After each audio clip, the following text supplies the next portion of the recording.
نہ کوئی غم کرو نہ خوف، خوشیاں مناؤ جنت کی جس کا تم سے وعدہ کیا گیا تھا۔ اللہ کی ربوبیت پر اطمینان جب انسان کو ہو جاتا، میرا رب اللہ ہے، ربی اللہ، انسان کے لیے نہ کوئی کھٹکا، نہ کوئی خطرہ، نہ کوئی خوف، نہ کوئی حزن۔ جو کچھ ہو رہا ہے کس کے اذن سے ہو رہا ہے؟ اللہ کے اذن سے۔ اللہ کے اذن کے بغیر پتا تک نہیں ہلتا۔ یہ کوئی اندھا بہرا مادہ نہیں ہے جس سے مجھے کوئی خوف ہو۔ اندھا بھینسا چلا آ رہا ہو اس سے تو ڈرنے کا ہر انسان کو ڈرنا چاہیے، نہ معلوم کس کو ٹکر مار دے۔ لیکن نہیں، اس کائنات کو چلانے والا ایک سمیع و بصیر خدا ہے، وہ جو میرا دوست ہے، میرا ولی ہے۔ اللہ ولی الذین آمنوا یخرجہم من الظلمات الی النور۔ اللہ اہل ایمان کا ولی ہے، ساتھی ہے، پشت پناہ ہے، مددگار ہے، حمایتی ہے۔ بتائیے جسے یقین ہو جائے کہ اللہ میرا مددگار، اللہ میرا محافظ، اللہ میرا پشت پناہ، اللہ میرا حمایتی، اس کے لیے کوئی خوف ہوگا؟ اس سے کوئی ڈر ہوگا؟ میں مثال دیا کرتا ہوں ایک بہت سادہ، پنجاب کے دیہات کی۔ تو بڑا چودھری ہے اور کوئی غریب کسان ہے۔ اس غریب کسان کے جانوروں کو ہر وقت اندیشہ ہوگا چوری کا، کوئی میری بھینس کھول کر نہ لے جائے، کوئی میرا بیل کھول کر نہ لے جائے۔ لیکن جس کے بارے میں یہ سب کو معلوم ہو کہ وہ جو بڑا چودھری ہے وہ اس کا دوست ہے، اس کی بچیا کو کوئی خوف ہوگا؟ اس کی بھینس پر کوئی ہاتھ ڈالے گا؟ اسے کوئی اندیشہ ہوگا؟ نہیں۔ کیوں؟ کہ وہ بڑا چودھری، بڑا اس کا یہاں کا سردار، جاگیردار، سب کو معلوم ہے وہ میرا دوست ہے، کوئی میرے خلاف اقدام نہیں کر سکتا۔ اس دنیا میں یہ چھوٹی سی بات اگر آپ کے دلی اطمینان اور سکون کا باعث بن سکتی ہے تو ذرا تصور کیجئے۔ میں لفظ تصور استعمال کروں گا صرف اس لیے کہ اس کا ہم جس کو کہتے ہیں ادراک اور شعور کر نہیں سکتے، اگر کے ساتھ کر سکتے۔ اگر یقین ہو کہ اللہ میرا مددگار اور یقین ہو کہ اللہ ہر آن میرے ساتھ ہے، پھر کوئی خوف؟ کس کا خوف؟ کوئی شے اللہ سے بالا تر ہے؟ کوئی قوت اس سے زیادہ طاقتور ہے؟ کوئی اس کے ارادے کو بدلنے والا ہے؟ کوئی اس کی مشیت کے آڑے آنے والا ہے؟ یہی بات ہے جو حضور نے فرمائی۔ یہ ایمان کا حاصل ہے لب لباب، کہ دیکھو اچھی طرح اس بات کو ذہن نشین کر لو، اگر تمام انسان مل کر تمہیں کوئی نقصان پہنچانا چاہے نہیں پہنچا سکتے، مگر جو کچھ اللہ نے لکھ دیا ہو، اور تمام انسان مل کر تمہیں کوئی نفع پہنچانا چاہے نہیں پہنچا سکتے، مگر وہ شے جو اللہ نے طے کر دیا۔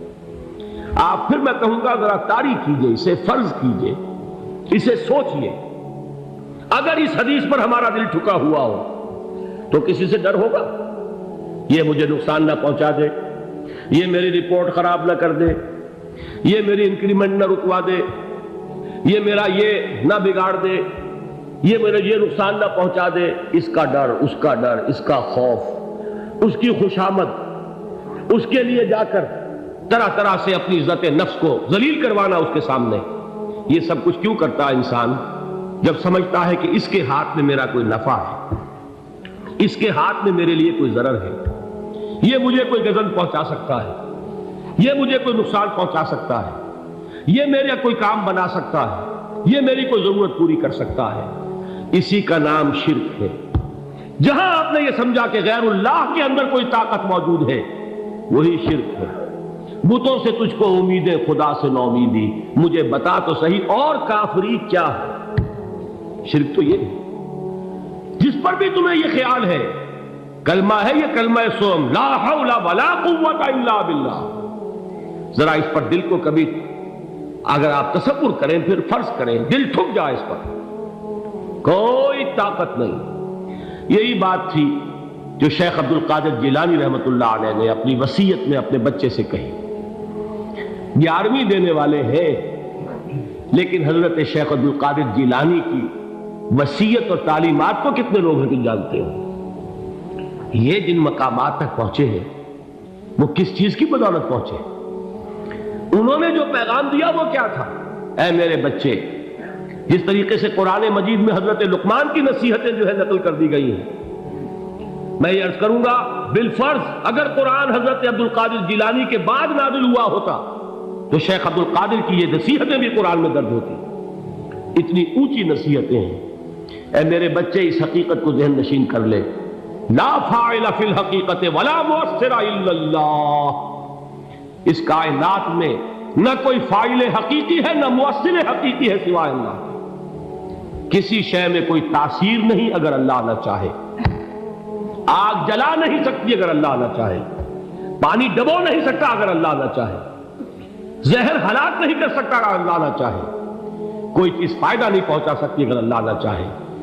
تو در در پہ کیوں سر جھکاتے ہو؟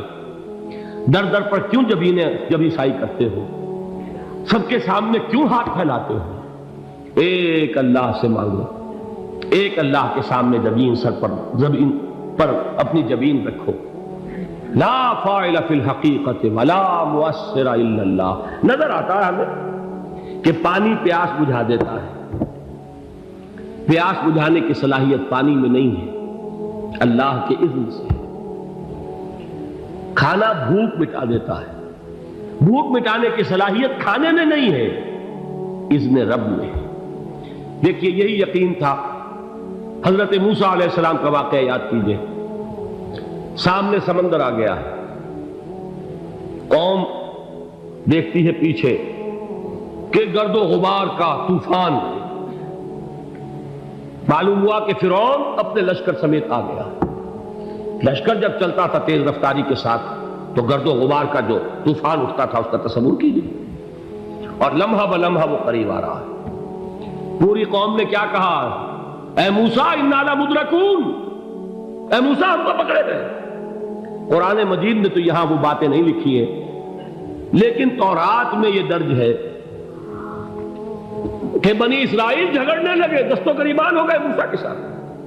موسیٰ ہمیں یہاں مروایا لا کر، اس سے تو ہم ہی بہتر تھے، وہاں کھانے کو ملتا تھا، زندگی تو تھی، بیگار ہم کر رہے تھے، موت تو نہیں تھی۔ اب جو کچھ ہوگا اس کا تصور کرو، جس طریقے سے ہمارے ٹکڑے اڑائے جائیں گے۔ تو لڑ رہے ہیں حضرت موسیٰ علیہ السلام سے، یہ تورات کی تفصیل ہے۔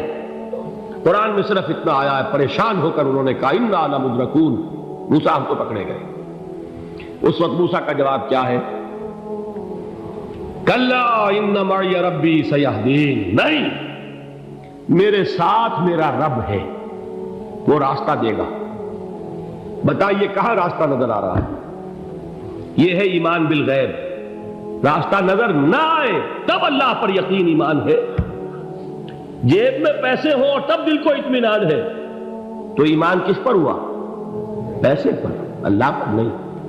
جب وسائل و ذرائع نہ ہو اور پھر یقین ہو کہ اللہ مسبب الاسباب ہے، وہ اسباب کا پابند نہیں ہے، وہ اسباب کا محتاج نہیں ہے، اسباب اس کے محتاج ہے۔ اگر یہ یقین ہے تو اللہ پر ایمان ہے، یہ نہیں ہے تو تمہارا ایمان اسباب پر ہے، وسائل پر ہے، ذرائع پر ہے، مادیات پر ہے، اللہ پر نہیں۔ اس وقت کہاں راستہ تھا؟ کوئی راستہ تھا؟ سمندر ہے اور ادھر سے لشکر آ گیا ہے۔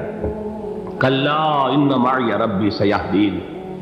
اب دیکھیے ایمان کہہ دینا آسان ہے، ہوا معکم اینما کنتم، جہاں کہیں بھی تم ہوتے ہو اللہ تمہارے ساتھ ہوتا ہے، لیکن اس کا یقین قائم ہو جائے تو زمین و آسمان کا فرق واقع ہو جائے۔ یہی بات ہوئی حضور کے ساتھ۔ غار ہے، چھپے ہوئے ہیں محمد رسول اللہ اور آپ کے وہ یار غار ابو بکر صدیق رضی اللہ تعالی عنہ۔ اقبال نے حضرت ابو بکر کی شان میں چند اشعار کہیں صرف، لیکن واقعہ یہ ہے کہ بھاری بھاری نظموں پر اور قصیدوں پر بھاری ہے، طویل ترین نظمیں اور قصیدے ہوں ان پر بھاری ہے۔ ہمتیں ابو بکر کی ہمت جو ہے، کشت ملت را جو ابر، جیسے بارش سے کھیتی اپجتی ہے، ابو بکر کی ہمت اور عزیمت اس امت کو اسی طرح سینچنے والی ہے۔ ثانیے اسلام و غار و بدر و قبر، وہ دوسرے تھے اسلام میں، دوسرے پہلے کون تھے؟ انا اول المومنین، حضور فرماتے ہیں سب سے پہلا ایمان لانے والا میں، دوسرے ابو بکر۔ ویسے ہمارے ہاں یہ چلتا ہے اختلاف، حضرت علی پہلے ہیں کہ حضرت ابو بکر پہلے ہیں، لیکن اس میں بڑی خوبصورت تطبیق قائم کی ہے علماء نے، اور بہت صحیح ہے۔ چار کے بارے میں فیصلہ ہی مت کرو کہ کون پہلے، ان کی ایک عجیب تقسیم کر دی ہے۔ آزاد مردوں میں، بالغ مردوں میں سب سے پہلے ابو بکر، بچوں میں سب سے پہلے علی، خواتین میں سب سے پہلے خدیجہ، اور غلاموں میں سب سے پہلے زید بن حارثہ۔ بڑی پیاری تقسیم ہے، یہ چاروں ہی پہلے ہیں، ہر ایک کے لیے اولیت ہے۔ اور واقعہ یہ ہے کہ اگر زمانی اعتبار سے تعین ہوگا تو پہلے خدیجۃ الکبریٰ آئیں گی رضی اللہ تعالی عنہ۔ کسی اور سے بات کرنے کی نوبت بعد میں آ سکتی ہے، پہلے تو اہلیہ محترمہ سے بات ہوئی، آتے ہی پہلی وحی ہوئی ہے، ابھی تبلیغ کا حکم نہیں تھا۔ کس کو بتایا واقعہ؟ ابھی اپنی نبوت کی تبلیغ کا تو حکم ہی نہیں آیا۔ واقعہ کس کا ہے؟ وہ خدیجہ کا ہے۔ جب کہا ہے کہ خشیت علی نفسی، مجھے اپنی جان کا اندیشہ ہے، تو کیا جواب دیا خدیجہ نے رضی اللہ تعالی عنہا؟ وہ صدیقۃ الکبریٰ ہے۔ صدیقات جو ہے خواتین، ان میں چوٹی پر خدیجۃ الکبریٰ ہے رضی اللہ تعالی عنہا، اور صدیق جو مرد ہیں ان میں صدیق اکبر ہے ابو بکر صدیق رضی اللہ تعالی عنہ، لیکن صدیقات میں چوٹی پر۔ جب حضور نے فرمایا خشیت علی نفسی، کیا فرمایا؟ کیا عرض کیا؟ کیسے تسلی دی؟ نہیں نہیں، اللہ آپ کو ضائع نہیں کرے گا، آپ غریبوں کے ہمدرد ہیں، آپ مساکین کے تکالیف رفع کرنے والے ہیں، آپ بیواؤں کی سرپرستی کرتے ہیں، آپ مسافروں کی خدمت کرتے ہیں، اللہ آپ کو ضائع نہیں کرے گا۔ یہ یقین ہے اس خاتون کے اندر۔ خیر وہ ایک علیحدہ بات ہو جائے گی۔ میرے دل پر حضرت خدیجہ رضی اللہ تعالیٰ عنہ کی شخصیت کا بڑا گہرا نقش ہے، جو وہ کوئی اور ہی وقت اور موقع ہوا تو بیان ہوگا۔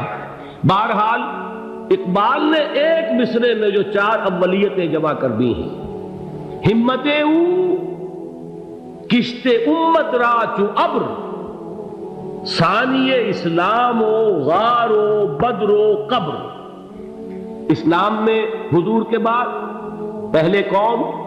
ابو بکر۔ غار میں حضور کے ساتھ کون؟ ابو بکر۔ بدر کی رات اللہ کا رسول سر بسجود، وہ گھاس پھوس کی جو جھوپڑی بنائی گئی تھی، اور وہاں تلوار ننگی لے کر پہرا دینے والا کون؟ ابو بکر۔ اور اس حجرہ عائشہ میں محمد کے بعد سب سے پہلے دفن ہونے والا کون؟ ابو بکر رضی اللہ تعالی عنہ صلی اللہ علیہ وسلم۔ وہ جو معاملہ میں سنا رہا تھا غار ثور کا، حضرت ابو بکر بھی حضور کے خیال سے لرز گئے ہیں۔ آپ کو یاد ہوگا کہ جا کر پہلے تمام جتنے سوراخ تھے انہیں بند کیا ہے، ایک سوراخ رہ گیا تھا جس کو بند کرنے کے لیے کوئی کپڑا نہیں تھا، وہاں اپنی ایڑی رکھی ہے، تب کہا ہے حضور سے تشریف لائیے، اور اپنے زانو پر حضور کو لٹایا ہے، اور وہاں کسی موذی جانور نے کاٹا ہے، حضور کی آنکھ لگ گئی تھی، اس وقت اس بل کے اندر جو بھی بچھو ہے کیا ہے واللہ عالم، اس نے کاٹا ہے، اس کی تکلیف کی وجہ سے ابو بکر کی آنکھوں سے آنسو ٹپک گئے، حضور کے چہرے مبارک پر پڑے ہیں، تو حضور جاگے ہیں، معاملہ کیا ہے؟ ایڑی نہیں ہٹائی وہاں سے، مبادا وہ جانور وہاں سے نکل کر محمد الرسول اللہ کو کوئی گزن پہنچا دے، ابو بکر کی ایڑی ہے، جس طرح چاہے کھا لے، ختم کر دے، جان نکل جائے تب کوئی آنچ آئے، محمد پر تو آئے، لیکن جیتے جی نہیں۔ وہ ہے ابو بکر حضور کے خیال سے۔ اس وقت حضور نے پھر اپنا لعاب دہن لگایا ہے، اور اس سے پھر آپ کی تکلیف ختم ہوئی۔ جیسے خیبر میں حضرت علی کی آنکھ دکھ رہی تھی، اس کو جو شفا حاصل ہوئی ہے وہ بھی حضور کے لعاب دہن سے ہوئی۔ تو بہرحال اس وقت انہوں نے کہا ہے کہ اے نبی یا رسول اللہ، اگر اس وقت ان میں سے کسی نے غیر ارادی طور پر بھی اپنے قدموں کی طرف جھانک لیا تو پکڑے جائیں، کیا جواب تھا اللہ کے رسول کا؟ لا تحزن ان اللہ معنا، اللہ ہمارے ساتھ ہے، کیوں گھبراتے ہو ابو بکر؟ یہ ہے ایمان باللہ، میرا مالک اللہ، میرا رازق اللہ، میرا محافظ اللہ، میرا مددگار اللہ، میرا پشت پناہ اللہ، میرا دوست اللہ۔